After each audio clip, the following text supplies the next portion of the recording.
여기에 보면 우리가 성경을 조금 문맥을 우리가 잘 좀 살펴봐야 될 부분이 있는 거죠. 그것은 뭐냐면 이 본문의 배경의 전체적인 부분 속에서 장소가 나옵니다. 그리고 장소가 나오고 그러고 난 다음에 24절에 보면 항상 중요한 게 있습니다. 줄을 좀 마크를 좀 이렇게 쫙 합시다. 24절 뭐라 그러죠? 때가 언제죠? 그때는 요한이 아직 옥에 갇히기 전이라 그러잖아요. 그러면은 이제 요한이 바로 옥에 갇히기 바로 전. 그럼 조금 있으면 요한이 이제 옥에 갇히고 세례 요한이 이제 헤롯에 의해서 죽게 되는 사건이 벌어지겠죠. 그러나 바로 그 전에 있었던 이야기. 그래서 24절에 보면 이것을 기록했던 사도 요한이 이렇게 이야기합니다. 24절에 그때는 언제라고요? 요한이 옥에 갇히기 바로 전에 있었던 이야기다라고 이야기합니다. 장소가 어디라고요? 유대지방 살렘 근방에 있었던 이야기인데 여기에 대한 두 가지 논쟁이 있습니다. 첫째, 유대 사람들이 와가지고 세례 요한에게 이야기하는 게 있고요. 그 다음에 두 번째, 세례 요한이 스스로가 그 내면 속에서 가지고 있는 생각이 무엇인지를 중요한 게 아니라 가장 중요한 게 뭐예요? 유대 사람들이 와서 세례 요한에게 이야기하는 게 있습니다. 그게 뭘까요? 라는 거예요. 유대 사람들이 와서 세례 요한에게 이야기하는 부분, 쉽게 얘기하면 어떤 소스를 제공하는데 그 이야기하는 내용의 중심이 뭘까라는 부분이죠. 그것이 첫 번째 뭐예요? 세례 요한의 제자들, 세례 요한이 데리고 있는 그 제자들하고 그 다음에 유대 사람들하고 어떤 논쟁이 벌어져요? 성경을 봅시다. 어떤 논쟁이 벌어지죠?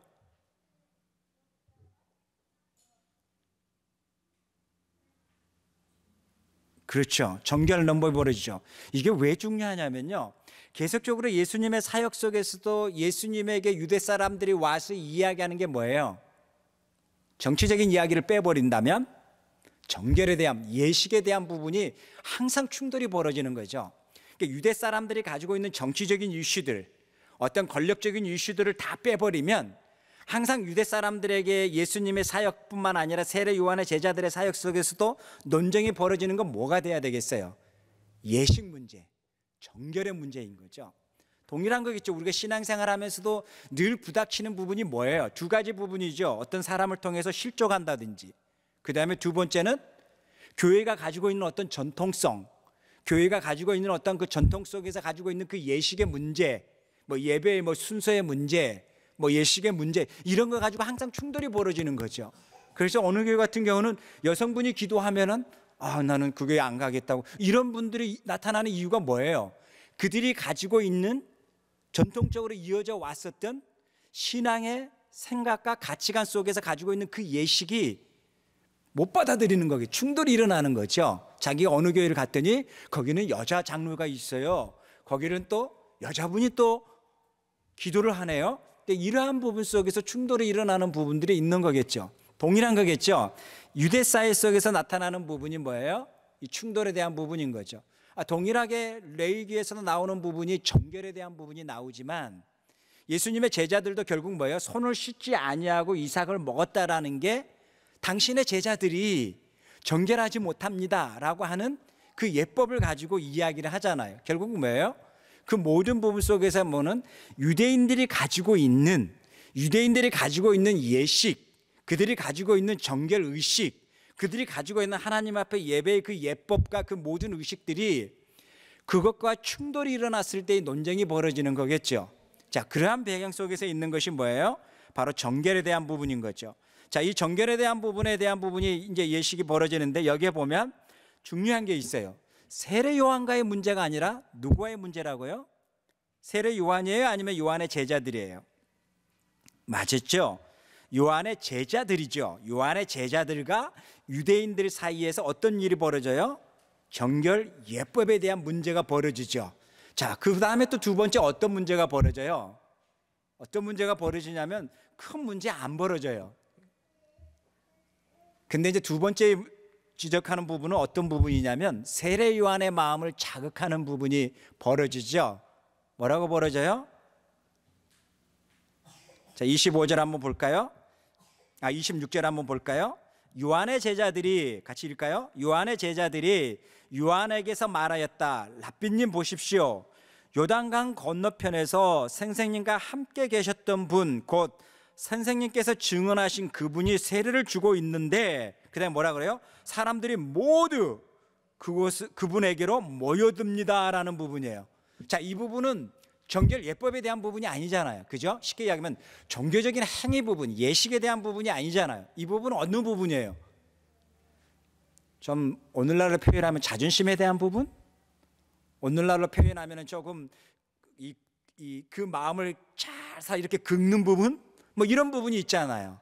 뭐 이러한 부분인 거예요. 제자들이 와가지고 선생님 우리한테 안 오고 다 저기로 갑니다. 선생님 이야기하는 그 선생님에게로 다 갑니다. 근데 이러한 부분을 지금 누구를 자극하는 거예요?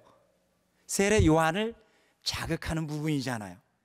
근데 이 부분을 왜 이 저자는 이것을 꼭 기록을 했을까라는 부분이에요. 한번 생각해 보세요. 왜 제자는 꼭 이 부분을 기록을 해가지고 세례 요한의 이것을 이렇게 살살 자존심에 대한 부분일까? 아니면 세례 요한의 어떤 그러한 부분을 이렇게 자꾸만 이렇게 자극적으로 이렇게 할까? 근데 여기에 보면 누가 와서 이야기해요? 그의 제자들이라고 성경은 기록하고 있잖아요. 참 잔인하죠? 26절에 보면 그의 제자들이 와서 이야기하네요. 25절에 보면은 그의 제자들과 유대인들과 논쟁이 벌어지네요. 그러니까 이런 모든 부분 속에서 공통적인 부분은 뭐예요? 초점이 누구에게로 가요? 세례 요한에게 가요. 세례 요한에게 가서 당신은 어떻게 그렇게 가만히 있습니까? 지금 당신이 이야기했고 당신이 세례를 줬던 저 선생님에게로 모든 사람이 가고 있는데 당신이 어떻게 이렇게 가만히 있습니까? 라고 하는 부분이 26절까지 계속적으로 세례 요한을 자극하는 부분이에요. 그리고 27절부터서는 이제는 세례 요한이 거기에 대해서 답을 해야 될 차례겠죠. 자, 이 답을 보기 전에 우리 인생을 살아오면서 이렇게 자극적인 이야기들 많이 듣지 않아요? 이러한 부분을 우리를 살살 이렇게 해서 끊임없이 우리가 충동적으로 화를 내게 만들고 끊임없이 우리에게 어떠한 부분이 돼서 그냥 확 이게 나오게끔 만들고 그거 알아? 글쎄 말이야 내가 누구랑 커피를 마시는데 아니 누가 그대로 그렇게 이야기하더라? 라고 이야기 들었을 때 여러분 반응은 어떤 반응이 나올까요? 한번 우리 정직하게 반응. 이런 반응은 없겠죠? 뭐 그럴 수도 있겠지 뭐 내가 부족하니까. 여러분 이런 반응 가지고 있는 분은 100명 중에 한 명이 있을까? 그래? 그러면서 일단 얼굴색이 뭐예요? 일단 바뀌어지죠. 그 다음에 몸의 자세 또한 바뀌어지지 않아요? 그러면서 또한 우리의 모든 내면이 지금 막 주파수가 막 뛰고 있지 않아요? 이것이 뭐예요? 우리 인간이 가지고 있는 부분. 결국 뭐예요? 그것을 자극하니까 나타나는 부분인 거죠. 자, 이러한 부분뿐만 아니라 또 가장 건드리지 말아야 될 부분을 건드네요. 뭐예요? 자식에 대한 부분. 세례 요한의 제자들을 건드네요. 당신의 제자들이 이 예법, 정결에 대한 예법이 너무 문제가 많습니다. 이러한 부분을 이야기를 하는 거네요. 자, 이러한 모든 부분을 이야기했을 때 세례 요한의 반응, 이러한 모든 우리의 삶의 자리에서 이런 것을 경험했을 때 누군가가 여러분에게 이야기합니다. 자식에 대한 부분을 이야기할 때 어떤 반응은 나타날까라는 거예요. 지난주에도 어느 분하고 이제 이렇게 늘 요즘에 자녀 문제인 거예요. 자녀 문제. 그래서 제가 그 두 부분을 했겠죠. 부모들의 행복한 바보의 철학이 두 가지가 있다. 첫째는 뭐예요? 뭐 우리 성도는 실족 안 할 테니까. 첫째 바보의 부모들이 가지고 있는 철학이 뭐예요? 내 아이만큼 내가 잘한다 라는 거죠. 여러분 이게 가장 무서운 거 있죠. 내 아이만큼 내가 잘한다 라는 부분인 거죠. 그걸 여러분 뭐 우리 때를 생각해 보면 알잖아요. 부모가 우리를 다 잘 알아나요? 우리가 부모에게 말하지 못한 우리의 비하인드가 얼마나 많은가요? 부모가 우리를 다 잘 알고 있나요? 그렇지 않다라는 걸 알고 있거든요. 그 다음에 또 두 번째 우리 부모들의 바보의 그 부분이 또 있어요. 행복한 바보의 이야기. 그게 뭐냐면 또 하나는 뭐예요? 내 아들은 못마가 아니다. 누구는 그럴 수 있어도 친구를 잘못 만나서 그런 거지 내 아들은 절대 무엇이 아니다. 이 행복한 두 가지의 바보의 그 부모의 생각들이 있다라는 거예요. 그것을 빨리 내려놓으면 건강한 부모의 가치관이 형성되는데, 그렇지 아니하는 행복한 부모들이 가지고 있는 거죠. 그 행복한 부모에 맞춰서 가려니 자녀들이 얼마나 힘들겠어요. 자녀의 고민은 내가 바르게 가야지라고 아니라 하나예요. 엄마한테 실망시키지 않으려고. 여러분, 이게 문제라는 거 아세요? 바르지 않기 때문에 안 해야지라는 논리가 아니라 엄마에게 실망시키지 않으려고. 이게 가지고 있는 가장 무서운 거라는 거예요. 자, 오늘 동일한 부분이죠. 요한의 자녀와 같은 그 제자들을 건드는 거예요. 당신의 제자들이 이렇게 예식에 대해서 이렇게 형편이 없습니다. 밖에서 이렇게 행동하는 거 아시기나 하십니까? 라고 이야기했을 때 어떤 반응이 나오겠냐라는 거예요. 누군가가 여러분의 자녀에게 아세요? 밖에서 이렇게 하는 거? 라고 했을 때 어떤 반응이 나오겠느냐? 그래요? 고마워요. 고마워요. 내가 잘 타이를게. 이런 반응이 나온 부모는 100명 중에 1명이다라는 거예요. 거의 다 우리는 뭐예요? 인사이드에는 엄청난 주파수와 얼굴 색깔과 우리의 몸의 자세들이 바뀌어진다라는 거죠. 자, 이 이야기는 남의 이야기가 아닌 동일한 이야기 부분인 거겠죠. 그런데요, 오늘 본문의 세례 요한에게 그러한 부분이 닥쳤을 때에 27절부터서 30절까지가 세례 요한이 가지고 있는 그 내면, 그 모습을 우리가 한번 보자라는 거예요.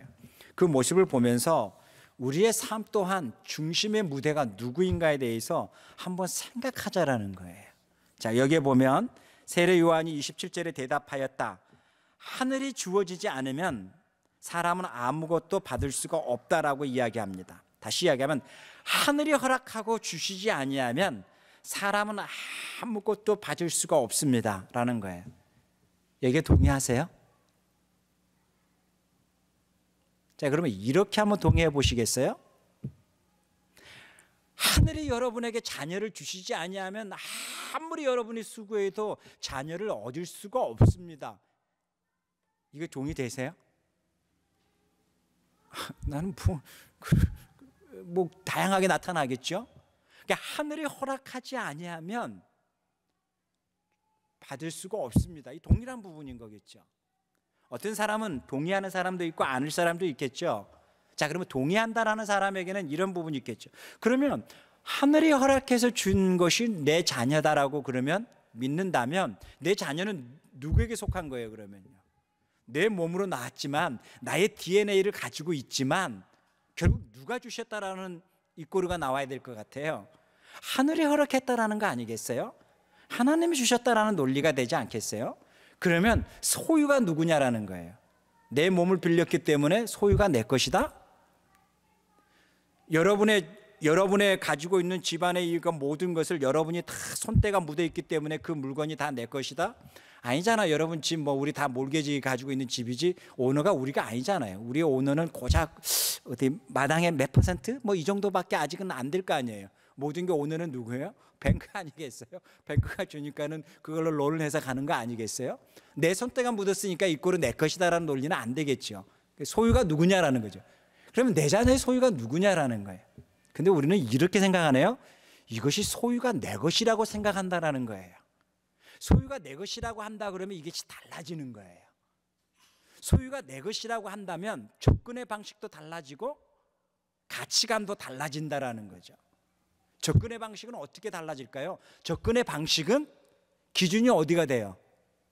그분에게 기준이 아닌 것이 아니라 나에게 기준이 되는 거죠. 그러니까 이런 일이 벌어지는 거예요. 엄마에게 실망을 끼칠까 봐. 무엇이 바르고 옳은가에 대한 가치관이 아니라 엄마에게 실망을 끼칠까 봐.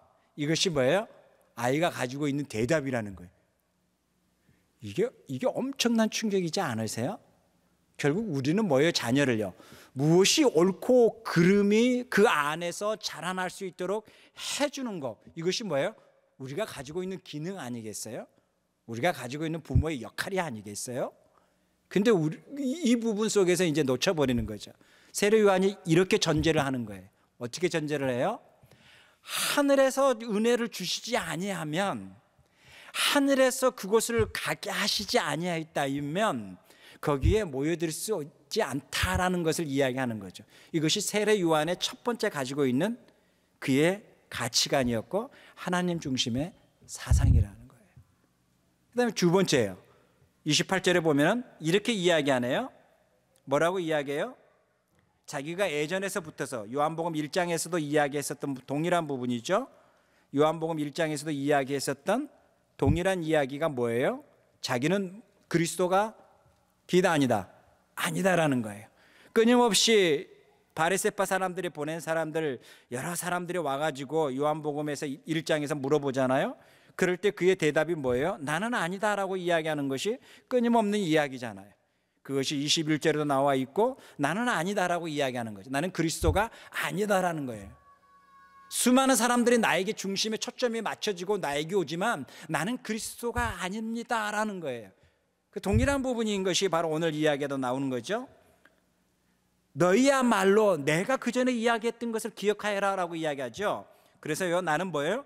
그리스도가 아니고 그분보다 앞서서 보내심은 받은 사람이다 한 말을 증언한 사람들이다. 나는 그리스도가 절대 아니다라는 거죠.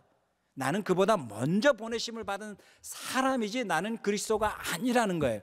그러면서 이사야 62장의 이야기를 하고 있는 게 신랑과 신부에 대한 이야기인 거예요.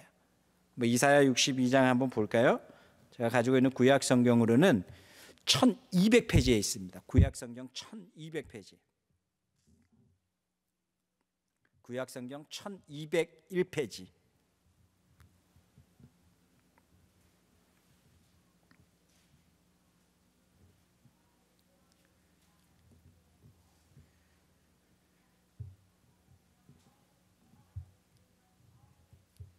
자, 4절 5절 같이 한번 읽을까요? 오직 너를 하나님께서 좋아하시는 여인이라고 부르고 너 땅을 결혼한 여인이라고 부를 것이니 이는 주님께서 너를 좋아하시며 너 땅을 아내로 맞아주시는 신랑과 같이 되어줄 것이기 때문이다. 총각이 처녀와 결혼하듯이 너의 아들들이 너와 결혼하여 신랑이 신부를 반기듯이 너 하나님께서 너를 반기실 것이다 라고 이야기했죠. 자, 여기 이사야 62장에서 이야기하는 신랑과 신부에 대한 이야기는 사람과 사람에 대한 이야기가 아니라 어떤 부분을 설명하는 거예요?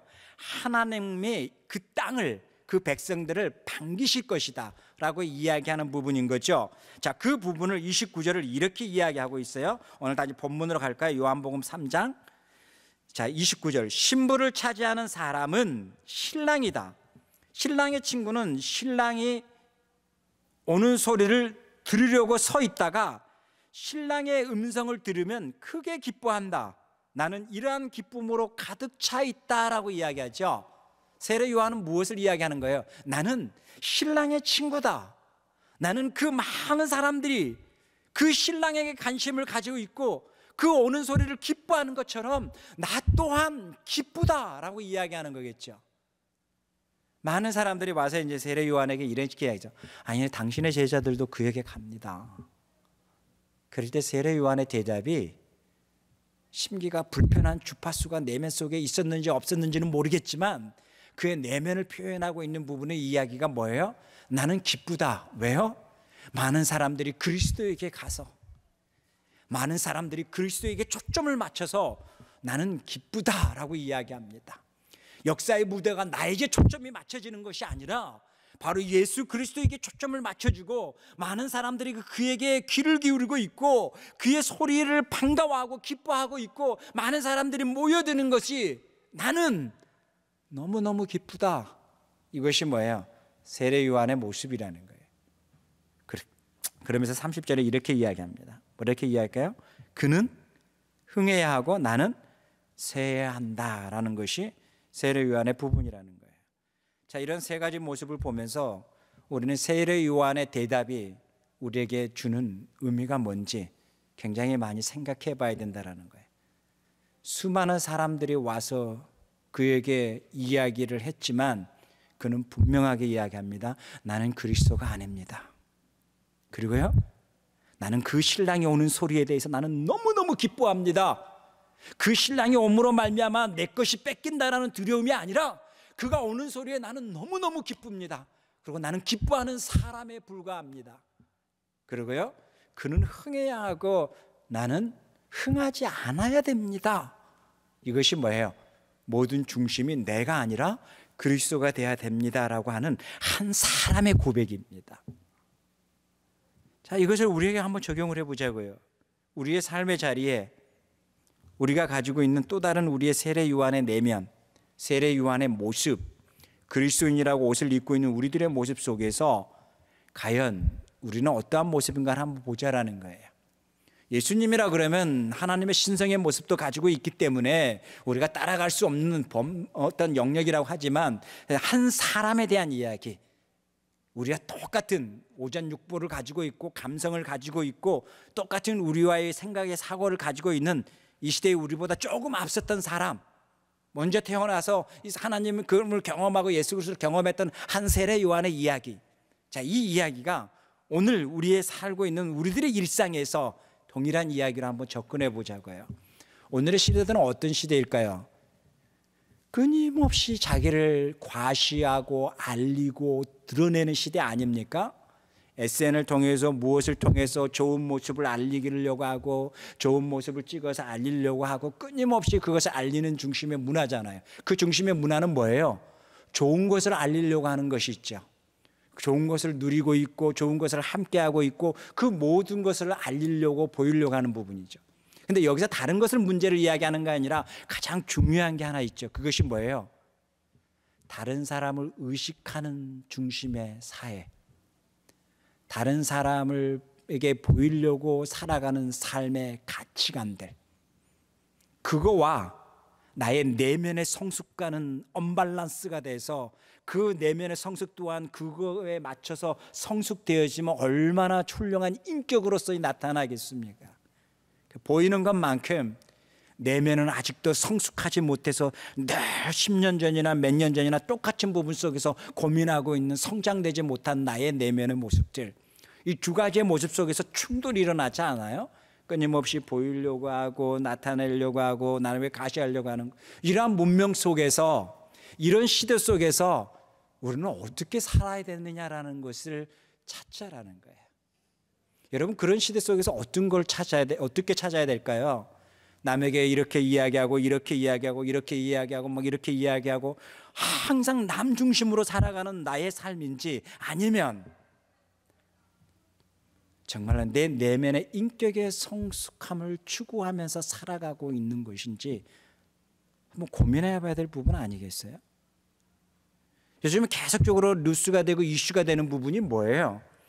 모습은 화려했는데, 굉장히 SNS도 막 좋았는데, 모든 게 좋는데 뻥뻥뻥 터지는 사건이 뭐예요? 굉장히 비상식적인 일들이 펑펑펑 벌어지는 이유가 뭘까요? 보이는 것만큼 뭐예요? 화려한 것만큼 내면이 어떻게 하기 때문에요? 거기에 뒤따르지 못하는 비인격적인 부분이 나타나기 때문이겠죠. 우리가 많은 것을 통해서 실망하는 게 뭐예요? 훌륭한 줄 알았는데, 보이는 것만큼 정말로 훌륭한 인격자처럼 보였는데, 멋있었는데, 그 내면은 뭐예요? 자기 욕심으로 가득 차 있고 그 모든 것으로 모습을 보면서 어떤 것이 느껴져요? 우리들 안에서 실망감이 느껴지잖아요. 보이는 것만큼 아니네? 라는 부분이잖아요. 왜 그럴까요? 언제부턴가 우리의 모든 문화가 남을 의식하면서 살아가는 중심의 문화가 돼버렸잖아요. 뭐 저희 때도 성장될 때 막 그랬거든요. 막 저희 때 저희 때는 나이키가 막 한국에 들어왔단 말이죠. 나이키가 있기 전에는 여러분들 기억 안 나실 거예요. 프로스펙스라고 있었어요, 한국에. 뭐 프로스펙스하고 뭐 비슷한 게 뭐 또 하나 있었죠. 두 그룹이 그게 뭐 최고였는데 어느 날 막 나이키가 들어오니까 그 분위기가 어떤 분위기인지 아세요? 나이키를 안 신고 가고 다른 걸 신고 다니면은 왠지 그런 느낌 아세요? 그런 느낌의 문화라는 거예요. 오늘날도 그런 문화겠죠? 이렇게 다들 구색을 맞추고 있는데, 이렇게 다들 이렇게 하고 있는데, 그러한 부분 속에서 고무신을 조다시라고 이렇게 써가지고 다닌 사람은 아무도 없었단 말이죠. 왠지 위축돼 가는 그 문화, 나도 그것과 같이 밸런스를 잡지 않으면 그 문화 속에서 위축되고 왠지 도태된다라는 그 느낌, 그리고 조금 그것을 지나치게 표현한다면 창피하다라는 느낌, 이 모든 게 뭐예요? 그 문화 속에서 가지고 있는 우리들의 내면의 모습이었다라는 거예요. 자, 그러한 모습 속에서 우리의 인격은, 우리의 신앙의 가치관은 얼마만큼 성장이 되고 있는 건가요? 라는 거예요. 2018년 다 갔는데 아주 다이렉트로 질문하겠습니다. 집사님, 2018년 동안 집사님의 인격의 성장이 얼마만큼 투자하고 갔습니까? 라는 거예요. 어떤 사건을 경험할 때, 어떤 일을 경험할 때, 어떤 해프닝이 벌어졌을 때 그것을 통해서 단 사건의 초점이 아니라 그 사건을 통해서 내 인격을 만들어가고 있는 그 모습은 얼마만큼 경험하고 있습니까? 라는 거예요. 예전에 우리 자주 쓰는 용어가 있죠. 성질 많이 죽었다, 성질 많이 죽었다라는 그 표현이 뭐예요? 예전에 성질 날 일이었는데 이제는 뭐예요? 인격이 어느 정도 다듬어지니까는 그걸 참을 수 있는 능력이 생기는 거예요. 이제는 절제할 수 있는 것이 이제 워킹하는 거, 이게요. 그것이 뭐예요? 우리 안의 내면의 성장에 대한 부분인 거죠. 오늘날 시대는 외형적이고 모든 것을 보여주는 이 시대의 문화 속에서 정말 아름다움을 갖춰야 될 우리의 내면의 모습은 얼마만큼 투자하고 있는 것인가라는 부분인 거죠. 그래서 저는 학부모하고 이야기하면서 절대 자식을 안다고 생각하지 마세요라는 거예요. 그것을 빨리 하나님 앞에 내려놓을수록 자식이 숨통이 트입니다 라는 거죠. 자식은 우리는 모릅니다 라는 거예요. 아니, 당신의 엄마는 당신을 잘 아냐고, 당신도 옛날에 못된 짓 다 했을 거 아니냐고, 부모 몰래. 근데 그 부모님 그래, 아유, 내 아들 딸은 절대 안 그래. 아마 그랬을 거예요, 동네에서. 똑같은 모습이에요. 그러면서 무엇이 옳은지 무엇이 바른지 점점점 세팅해 가는 겁니다. 우리가 조마조마하면서 기도해야 될 이유는, 그러면서 내 자녀가 무엇이 옳은지 무엇이 바른지 무엇이 옳지 아니한지를 바르게 판단하고 갈 수 있는 그 생각들이 계속적으로 성장이 돼야지, 그것이 성장되지 못하게끔 딱 묶어놔버리고 스탑되고 엄마 모든 것이 1번, 2번, 3번, 4번으로 세팅해버리면 대체 어떻게 앞으로 살게 하시려고 하는 겁니까? 라는 거죠. 그런 이야기를 나누면서 이런 생각을 했죠. 아, 이분은 우리 교회 절대 안 오겠구나, 이런 생각을 마음을 했죠. 아유, 뭐 다 그렇죠. 또 이렇게 해줘야지 되는데 뭐 그렇지 못한 거죠. 이것이 우리들이 가지고 있는 내면의 모습이라는 거예요. 한 해를 뒤돌아보면서 우리는 얼마만큼 내면이 성숙해져 가고 세례 요한의 모습을 닮아가고 있는지, 모든 무대의 중심은 내가 아니어도 됩니다. 나는 소리에 불과합니다. 모든 중심은 그리스도입니다.